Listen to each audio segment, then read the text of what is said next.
Guys ನಿಮ್ಗೊಂದು shocking news ಏನಂದರೆ ನಾನು ಸೈಕಲ್ ರೆಡಿ ಮಾಡಿಸ್ಬಿಟ್ಟೆ. Hi guys, good morning.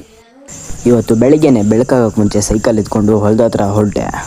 ಹೋಗಿ ಅಲ್ಲೇ ಸ್ವಲ್ಪ ಹೊತ್ತು ಜೋಳದಲ್ಲಣ ನೋಡಿಕೊಂಡು ಹಾಗೆ ಇಲ್ಲಿ ಒಂದೊಳ್ಳೆ ವ್ಯೂ ನೋಡಿಕೊಂಡು ಮತ್ತೆ ಮನೆಗೆ ಬಂದು ಫ್ರೆಶ್ ಅಪ್ ಆಗಿ ನಾನು ಹೊರಟಿದ್ದು ಕಾಲೇಜ್ಗೆ. ಇವತ್ತು ನನ್ನ ಅದೃಷ್ಟ ಬೆಳಿಗ್ಗೆನೆ ಬಸ್ಗಳಿದ್ದಾವೆ, ಜನ ಇಲ್ಲ. ಬೆಳಗ್ಗೆ ಉಗಿಸ್ಕೊಳ್ಳೋದು ಬೇಡ ಅಂತ ಸ್ವಲ್ಪ ಇನ್ಕಂಪ್ಲೀಟ್ ಇದ್ದು ಬರೀತಿದ್ರೆ ಬೇರೆ ಟೀಚರ್ ಬಂದುಬಿಟ್ರು. ಮತ್ತೆ ಗ್ರೌಂಡಲ್ಲಿ ಬಂದು ಕ್ರಿಕೆಟ್ ಆಡ್ತಿದ್ರೆ ನಮ್ಮ ಸಿಕ್ಸರ್ಸ್ ಇದ್ದು ಸಿಕ್ಸ್ ಹೊಡಿಯೋಕ್ಕಾಗಿಲ್ಲ ಅಂತ ಬೇಜಾರು ಮಾಡ್ಕೊಬಿಟ್ಟ. No comments. ಇಲ್ಲಿ ನಮ್ಮ ಹುಡುಗರು ಕ್ಲಾಸ್ ಇದೆ ಬಂದರು ಅಂದರೆ ಸಾಂಗ್ಸ್ ಕೇಳ್ಕೊಂಡು ಕೂತ್ಕೊಂಡವ್ರೆ. ಬೆಳಿಗ್ಗೆ ಬಸ್ಗಳಿದ್ವು, ಜನ ಇರಲಿಲ್ಲ. ಈಗ ಜನ ಇದ್ದಾರೆ, ಬಸ್ಗಳೇ ಇಲ್ಲ. ಹಲೋ ಗೈಸ್, ಇವತ್ತು ಕಾಲೇಜಿಂದ ಬಂದು ನಾನು ಐರಾವತನ ಎತ್ಕೊಂಡು ಮತ್ತೆ ಹೊಲ್ದ ಹತ್ರಕ್ಕೆ ಹೋದೆ. ಸೈಕಲ್ ಸೇಫಾಗಿ ನೆರಳಲ್ಲಿ ಲ್ಯಾಂಡ್ ಮಾಡಿ ಆ ಚಿಕ್ಕ ಕೆಲಸ ಏನಪ್ಪ ಅಂದರೆ ಇಲ್ಲೊಂದು ತೆಂಗಿನ ಗಿಡ ಇದೆ, ಅದಕ್ಕೆ ನೀರು ಹಾಕ್ಬಿಟ್ಟು ನಮ್ಮ ಜೋಳಕ್ಕೆ ಏನು ಬೇಕಾಗಿಲ್ಲ, ಕಷ್ಟಪಟ್ಟು ನೀರು ಕಟ್ಟಿದರೆ ತಿರುಗಿ ದಿನ ಮಳೆ ಬಿದ್ದುಬಿಡೋದ. ಹಾಗೆ ಸನ್ಸೆಟ್ ವ್ಯೂ ನೋಡಿಕೊಂಡು ಹಾಗೆ ಮನೆಗೆ ಹೋದೆ. ನೆಕ್ಸ್ಟ್ ಮಿನಿ ವ್ಲಾಗಲ್ಲಿ ಸಿಗೋಣ. ಬಾಯ್.